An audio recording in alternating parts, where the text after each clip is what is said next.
6.1. We're starting chapter 6, random variables. Again, chapters 5 and 6 will be on one test. Ultimately, what I decided to do, one reason I decided to do this was the AP curriculum actually has these two things as one unit, random variables and probability as one unit. So just kind of decided to go with it. And these, I think, are going to mesh well together. So, without further ado, let's go ahead and get started here. So we're looking at today 6.1, which is discrete and continuous random variables. Okay. You're actually going to see some things today that are pretty well things we've kind of talked about and kind of discussed before. We're actually going to revisit the normal distribution. That's going to come back up today as well. So there's some things that you're going to see that are familiar. So learning objectives for today, you're going to be able to compute probabilities using the probability distribution of a discrete random variable. Calculate and interpret the mean, which is also sometimes called the expected value of a discrete random variable. Calculate and interpret the standard deviation of a discrete random variable. And then compute probabilities using the probability distribution of certain continuous random variables. So let's talk about this. So random variables and probability distribution. So a probability model describes the possible outcomes of a chance process and the likelihood that these outcomes will occur. Consider tossing a fair coin 3 times. Let's define X to be the number of heads obtained. So that's our random variable. We're defining X to be the number of heads obtained. So if X is equal to 0, that means you got 3 tails. If X equals 1, then you got 1 heads, which either could have happened in the first throw, as shown here. Could have happened in the first throw, the second throw, or in the third throw. And then the other 2 were tails regardless. If you got 2 heads, they could have happened in the first 2 throws. It could have happened in the first and third throw, or it could have happened in the second and the third throw. And then there's one way you could have gotten all 3 heads, gotten 3 heads out of that. So here's the probability. So there's 8 possible cases here. This is the sample space too right here. So there's 8 possible outcomes here. So the only way to get no heads is 1/8. There's one opportunity out of all 8 things in the sample space. Okay. So if we're looking at a value of 0, that means you got 0 heads. These are values for the X, which is the number of heads obtained. So if that's 0, then the probability would be 1/8 because there's only one way you can do that. There's 3 ways out of 8 total ways to get 1 heads. There's 3 ways to get 2 heads, and then there's only one way to get 3 heads. So this gives us the probability distribution or a probability model here even of this. We could actually graph that as a histogram using probabilities on our y-axis, and we can get our graphs here so that we could see that at 0, 1, 2, and 3 what the counts were or what the probabilities were. And you can see that this probability distribution is pretty symmetric. A random variable takes numerical values that describe the outcomes of some chance process. The probability distribution of a random variable gives its possible values and their probabilities. Okay. So there's 2 main types of random variables, discrete and continuous. If we can find a way to list all possible outcomes for a random variable and assign probabilities to each one, we have a discrete random variable. That's basically the difference. And I know that seems probably clear as mud. So here's how you know. If you can find a way to list all the possible outcomes, meaning there's only certain numbers the random variable can take on. Like in the tossing the coin, it can only take on, because we're tossing the coin 3 times or tossing 3 coins. How was that worded? Sorry, let's go back. We toss a fair coin 3 times. If we're tossing a coin 3 times, and X is the number of heads. You can't get 1.5 heads. You can't get 1.9 heads. You can't get 2.7 heads. You can only get 0, 1, 2, and 3 heads. Because you can list out the possibilities there, the possible outcomes, that makes it a discrete random variable. Whereas if the random variable was weight in kilograms, and the machine we're using that actually, rounds it to the nearest, hundredth of a kilogram or whatever, I don't know, you're going to have lots of values, lots of possible values on those. So if your random variable was weight or something like that, it's likely to be continuous then, because it'll take on all values. Just like a function, you can, like most functions where you can plug in lots of different values. That's what makes it a continuous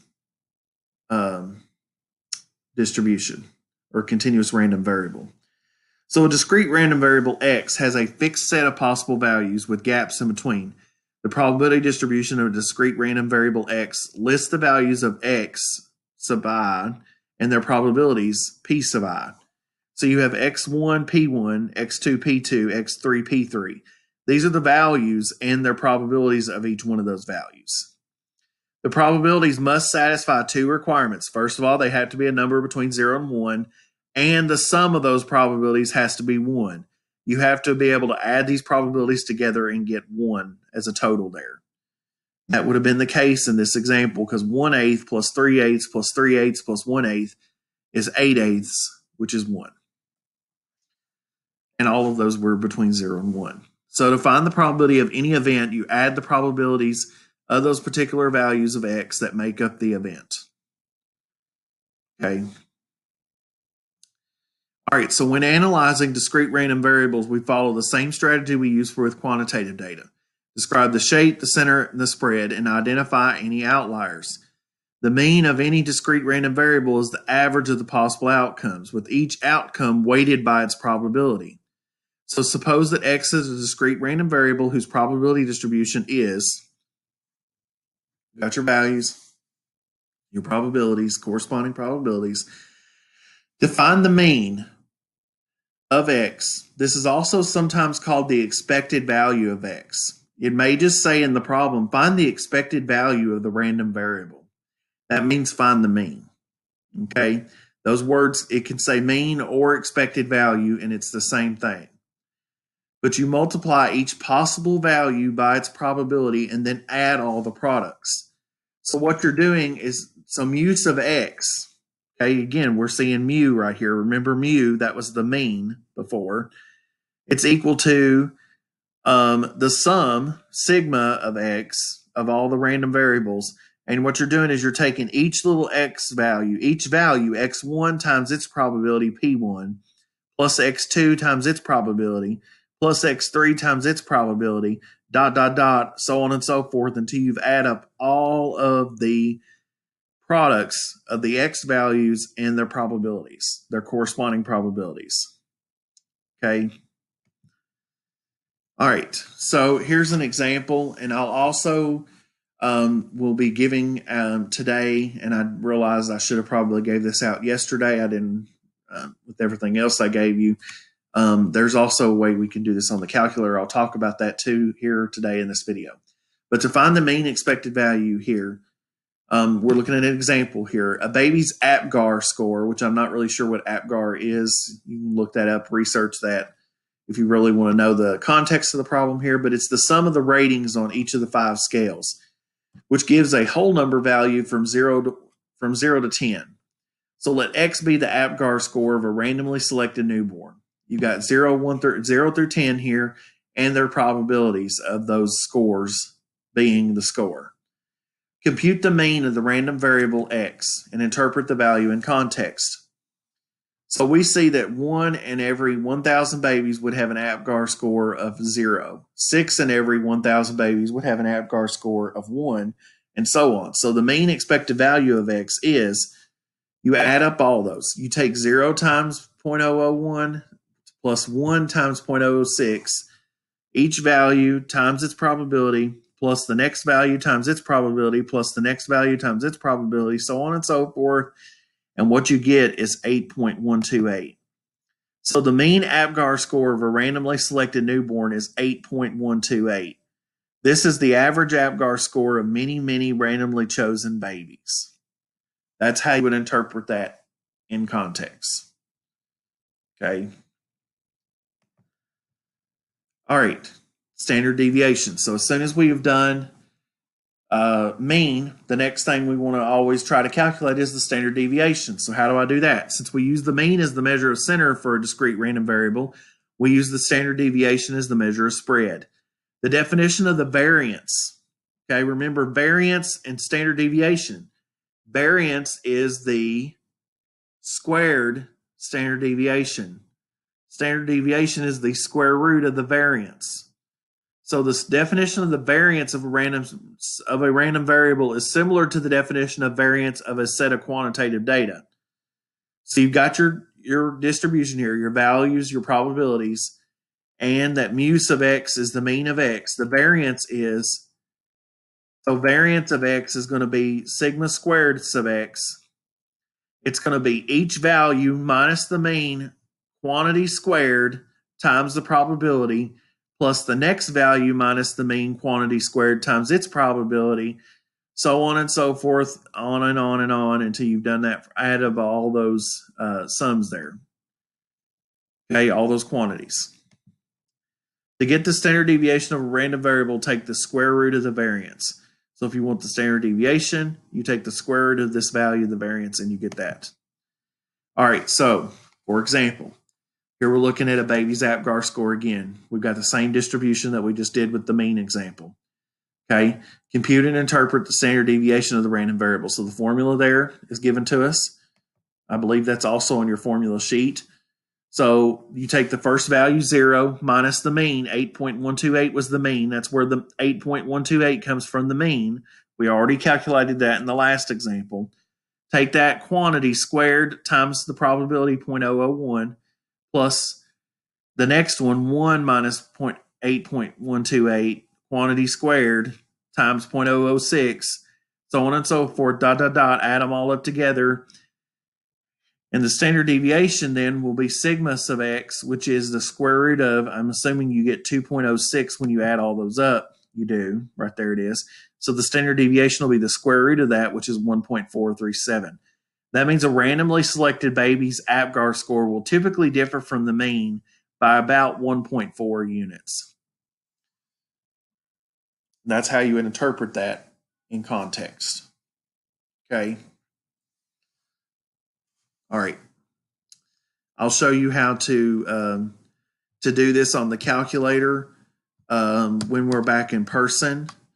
But bottom line, I can kind of explain it to you. And if you'll follow with me, if you'll have your calculator in front of you, I'll show you how to do this. I can't, I'm making this video at home, so I can't really pull up the calculator here to do that with. But basically what you're going to do, and I'll have a handout for you on this too. Basically what you're going to do is you're going to put, when you go back to the, when you look at your probability distribution here, put the values in list 1. So 0, 1, 2, 3, 4, 5, 6, 7, 8, 9, 10 in list 1.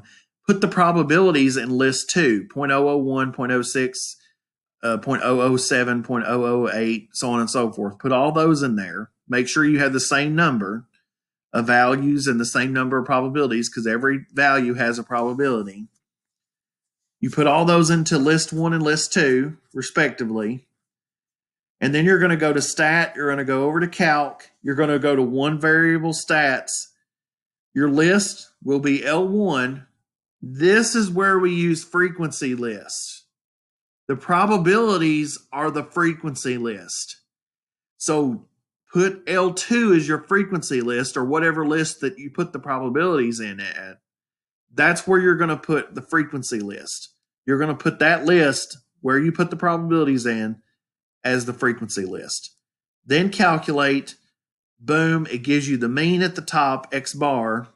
It writes it as x bar instead of mu sub x, but it's the mean. 8.128. And if you look down there, sigma sub x, 1.437. Same thing. So that's how you can use the calculator to get the same information. You still will need to interpret the answer in context of the problem. So just be aware of that. All right, continuous random variables. Discrete random variables commonly arise from situations that involve counting something. But situations that involve measuring something often result in a continuous random variable. Like I said, measuring weight, measuring height, measuring length, whatever you want to use, whatever example, any kind of measurement, distance, whatever. A continuous random variable x takes on all values in an interval of numbers. The probability distribution of x is described by a density curve. Where have we heard that before? Remember the density curve from chapter 2. Okay, that's the last time we really mentioned density curve. That term's coming back up. Go back and look at it if you need to. The probability of any event is the area under the density curve and above the values of x that make up that event.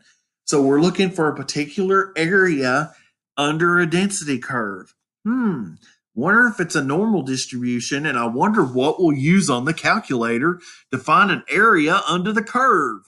It's been a little while since we've done that, but it should start coming back to you. The probability model of a discrete random variable x assigns a probability between 0 and 1 to each possible value of x. A continuous random variable y has infinitely many possible values. All continuous probability models assign probability 0 to every individual outcome. Only intervals of values will have a positive probability. You literally can't calculate the area under the curve at one particular point. Calculus students, that should make sense to you because your rectangle under the curve would have a width of literally 0. Now, if you have not taken calculus, that made 0 sense to you, and that's okay.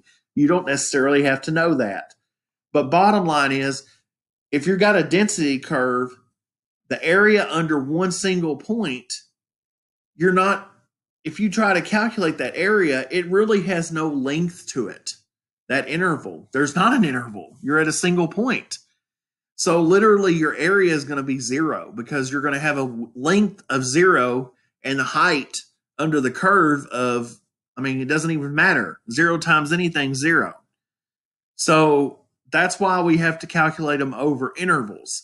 So maybe we'll find the probability that a randomly selected individual or randomly selected baby's weight is less than a certain value. Okay, or whatever. I'm sure we're going to look at an example here. So the heights of young women closely follow a normal distribution with a mean of 64 inches and a standard deviation of 2.7 inches. Normal distribution. Now choose one young woman at random. Call her height y. If we repeat the random choice very many times, the distribution of values of y is the same normal distribution that describes the heights of all young women. What's the probability that the chosen woman is between 68 and 70 inches tall?